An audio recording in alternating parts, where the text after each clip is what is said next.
किसका नाम यहोवा है? हु इज़ कॉल्ड यहोवा। हम सबका एक नाम है जिससे हमारी पहचान होती है, लेकिन ये नाम युद्ध है, वाव है, नेम जो टेट्राग्राम भी कहलाता है, जिसको मैं यहोवा पढ़ता हूँ। तो क्या ये यहोवा नाम सिर्फ खुदा बाप का है, या फिर यहोशुआ को भी यहोवा कहा जा सकता है, या फिर ये 3 सेपरेट पर्सन्स को भी जो है वो यहोवा कहा गया है? तो आइए देखते हैं, जानते हैं। कलाम मुक़द्दस हमें ये सिखाता है कि खुदा को एक सिंगल पर्सन के तौर पर जो है वो बताया गया है, और सिर्फ उसी को जो है वो यहोवा अलोन कहा गया। ज़बूर 83 की 18 वर्स देखते हैं।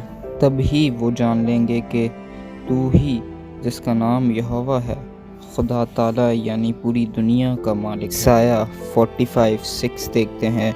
ताकि मशरिक़ से मगरिब तक इंसान जान देखें मेरे सिवा कोई और नहीं है, मैं ही यहोवा हूँ और मेरे सिवा कोई और नहीं है। साया 45 की 18 भी अगर आप देखें तो वहाँ लिखा है, क्योंकि रब फरमाता है मैं ही रब हूँ और मेरे सिवा कोई और नहीं, जो ये फरमाता है वो खुदा है। नेहमाया 9:6 में बताती है, ए रब तू ही वाहिद खुदा है। हम इन आयतों से जायज़ा ले सकते हैं कि सिर्फ वाहिद यहोवा खुदा को ही यहोवा नाम दिया गया है, जिसको यहोशुआ मशाइख अपना आसमानी बाप कहकर पुकारते हैं। ट्रिनिटेरियंस जो हैं वो इस बारे में आपको कहेंगे कि यहवे यहोवा नाम जो है ये एक फैमिली ट्री का नाम है। मतलब नंबर 1 फादर को भी वो नाम दिया जा सकता है, बेटे का भी वही नाम है और पाक रूह का भी वही नाम है।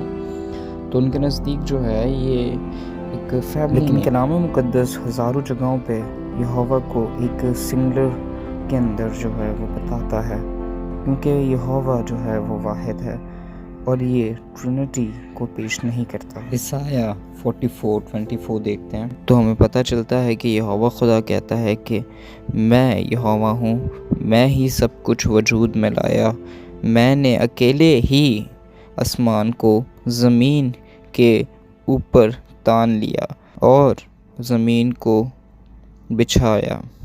तो ये यहोवा है। तो इसकी कंक्लूशन क्या निकलती है कि यहोवा नाम जो है वो सिर्फ हमारे क्रिएटर का है, जो कि वन पर्सन के तौर पर जो है बताया गया, जो सिर्फ वाहिद है और मोस्ट हाई है, ऑलमाइटी है, और जिसको फादर के तौर पर जो है वो यहोशुआ पेश करता है न्यू टेस्टामेंट में। और आप रिसर्च करें, इस बात को देखें कि यहोशुआ मशाइख ने कभी भी ये क्लेम नहीं किया कि उनका नाम जो है वो यहोवा है। उनका ये कभी भी दावा नहीं रहा, बल्कि ये एक गलत डॉक्ट्रिन है।